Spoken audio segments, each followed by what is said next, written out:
What's going on, everybody? Welcome back to the channel. Want to do a quick Steelers Packers recap uh, from this. It was yesterday. I'm recording this in the morning, so um, yeah, very interesting game to end the three-game homestand. Steelers come away victorious, 23-19.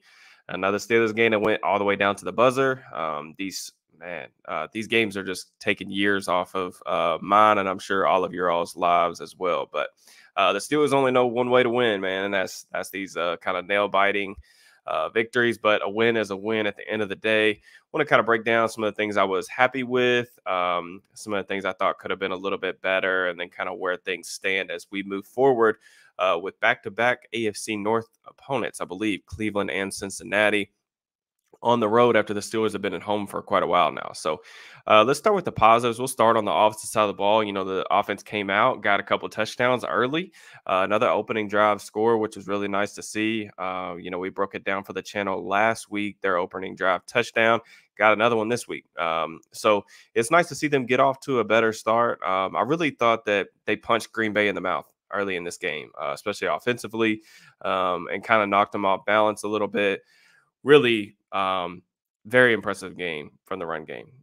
Just in general, Jalen Warren, Najee Harris, both were absolutely awesome once again today.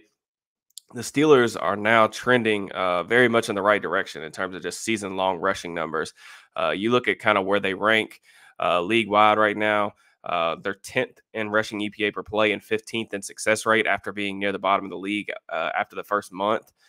Just a couple really strong performances back to back here, and really exciting stuff. You know, Broderick Jones came out last week, said, they didn't run for 200 yards, so he wasn't happy because that's what they do at Georgia.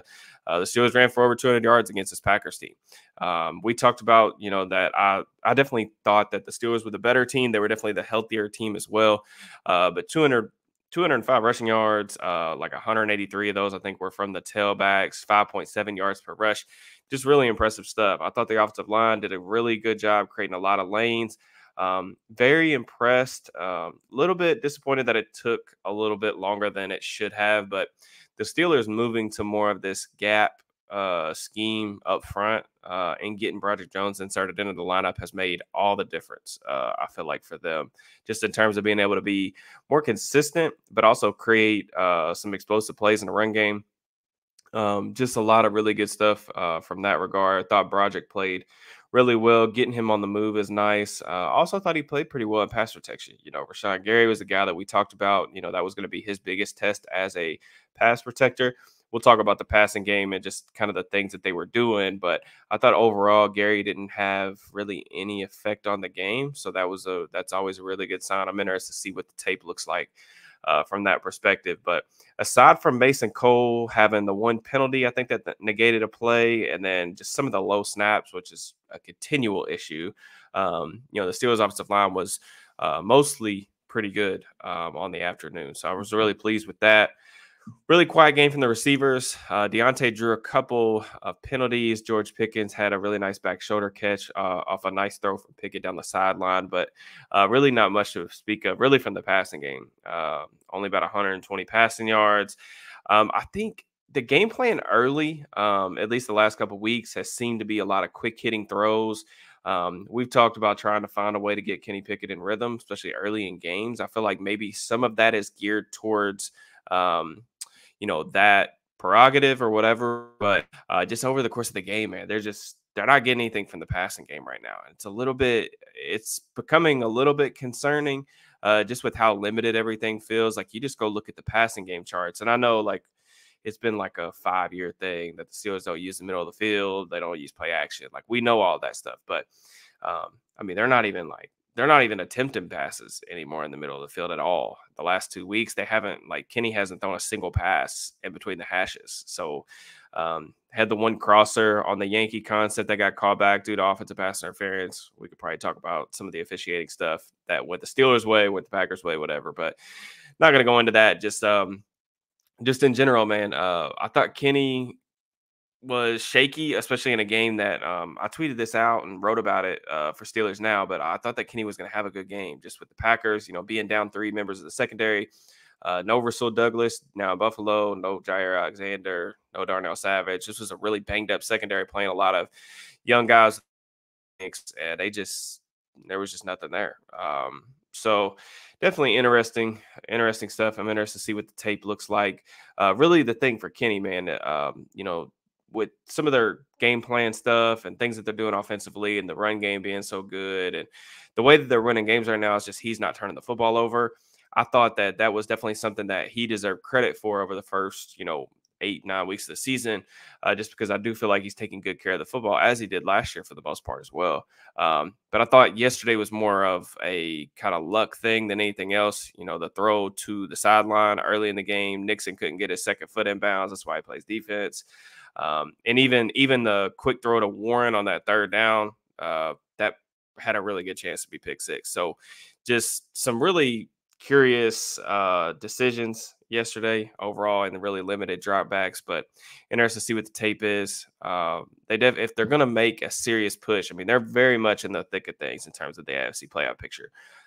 If they're going to be making a serious push towards like legitimate threat in the AFC, going to need better quarterback play. They're going to have to get something out of this passing game and figure some type of way to push the ball down the field with any sort of consistency or efficiency. But overall, the offense, there was some good things. I wish it was more consistent, but it's better than what it had been. It seems like the Steelers actually have an identity through their ground game right now. This kind of reminds me of a little bit how they finished the season last year. So overall, I still think they're trending in the right direction, even if there's still a lot of things that need to be kind of ironed out. Moving on to the defense, really just some of the positives, man. Really thought that Landon Roberts had a really strong game. I'm either going to write about him for the site or I'm going to do a video on here. I'm not really sure yet, but I thought Landon played extremely well, made a couple really good plays that I thought highlighted kind of some of the reasons that Pittsburgh brought him here. Really unfortunate that Quan's down with an Achilles, losing two starting caliber inside linebackers in back-to-back weeks is just a really tough break, man. It really is. Feel for Quan, who's had some pretty serious injuries in the past too. Hopefully, he's able to make it fully back. Just in terms of other kind of disappointing things, man, it was the Steelers defense made a couple nice plays. I thought that Patrick Peterson had his best game as a Steeler by far. I thought that, the play in the end zone where he tipped the ball to Keanu Neal for the interception was awesome. Didn't bite on the out enough from Christian Watson. Just really thought that, and the blocks extra point early in the game, that was crucial, man, because like they won by 4. They got in field goal range down at the buzzer, but instead of kicking a field goal to tie, they had to go for the touchdown, ended up throwing a pick. So really thought that his contributions were really significant to them coming away with a dub. So just in terms of some other things, thought Keanu Benton flashed again in the middle. No Montravius Adams led to more snaps with him, and I thought he handled those snaps extremely well. So really impressed with this rookie class, man. I keep saying it, but it's got the chance to be like one of those really, really special classes that kind of define a franchise for, an era or period of time. So love what the Rooks are doing. Thought Joey Porter Jr. played fine too. I'm interested to see what the tape looked like, but he was pretty quiet overall after the first quarter. So just in terms of concerning stuff, pass rush felt really, really weak today. I thought that Green Bay was doing some good stuff in terms of how they were sequencing their plays and some of the deep drops that they were getting out of the shotgun to take some shots down the field. I'm curious if some of the teams on the schedule little things apart like that and use them against the Steelers moving forward. The Steelers' biggest problem right now on defense, in my opinion, is just the overall lack of speed at the second, third level, especially in the secondary. Like you can just look on film, and they're so slow. They're playing a lot of guys that are just like 4-6 guys, and it's hard to build a back end and keep a lid on those explosive plays when you just don't have the speed. Levi Wallace got beat for a couple touchdowns. The first one in the red zone was disappointing because we talked about on the channel that Romeo Doubs was their guy in the red zone and get right down there and they go right to him. So it was like, I don't know. Did we not get the scouting report? What was going on with that? The second one looked like man coverage. I'm not sure if that was Robert or 2-man. I need to go back and find a better angle of the play. But you can just see he has no shot to keep up with some of these guys running vertically, especially when he's asked to, work on the slide like that, depending on the formation. So, was not a particularly great game for him, but I thought the pass rush was just lacking a little bit. I thought Green Bay's guys held up fine and one-on-one. I know they gave them some help, but this felt like a lot of time for Jordan Love to just kind of sit back there and dissect the defense. With a secondary that's, it's got some holes, especially with no Minka Fitzpatrick still working his way back from injury. It's a little bit concerning. So just on a snap to snap basis, I don't think the front was nearly as disruptive as I thought they would be or should have been. So it's definitely something to keep an eye on. Did a good job for the most part containing Aaron Jones. He had some weird drops in this game. Don't think he particularly played very well. The one explosive run to AJ Dillon, I want to go back and watch that one. It looked like Highsmith was trying to box that one in to the inside, and I don't know where the inside help was on that play, but don't want to comment too much on that because I didn't ever see a really good replay on that one. So, but overall, I thought the defense played fine. Thought Jordan Love played pretty well. Made a lot of high level throws. Some of the stuff he was being asked to do was impressive. But generally speaking, I thought the Steelers defense was fine. 2 turnovers. Obviously, the one in the red zone, the Patrick Peterson tip, was huge. The Steelers are number 1 in the league right now, 18 forced turnovers. That's a big reason that they're 6-3, man. Like they've been doing a pretty good job of taking care of the football. They forced a bunch of turnovers. When they do that, they're able to kind of win a lot of these close games. I think they're now like 6-0 in one possession games. We could talk about, is that sustainable? What does that mean for them going forward? All that stuff. We could talk about that. But the numbers are what they are at this point. That's how they're winning games. Another thing, just like quick little rant. I see a lot of people on Twitter like saying that this is a bad football team. This is not a bad football team. Like I don't think people are watching enough other football around the league to think that this Steelers team is bad. I don't think this Steelers team is particularly good. I don't think they're as good as their record probably says they are, but they're not bad. Like this is not a bad football team. There is talent across the board. They've got some holes. Pretty much every team in the NFL does. I don't think they're a legit contender, but I do think they're a playoff caliber team. Some people, I don't remember what that Mike Tomlin should get like coach of the year because, this is like the worst team in football and he's got them in the playoffs.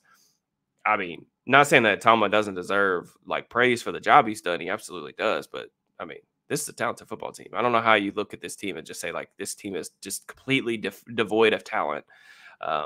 I just don't agree with that at all. But it's something I keep seeing on Twitter, like in my mentions and on the timeline. I don't know what y'all are watching. I completely disagree with that. But going to try to hammer out a couple videos. Once I get the tape today, Monday, I'll go through it. Not sure if I'll get anything out Monday night, but definitely want to record multiple videos this week.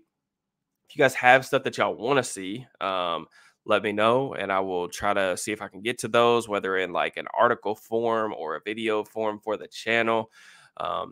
As always, I appreciate you guys watching. Be sure to like the video, comment, subscribe, turn on notifications. All that stuff is greatly appreciated. And I will check you guys next time. Y'all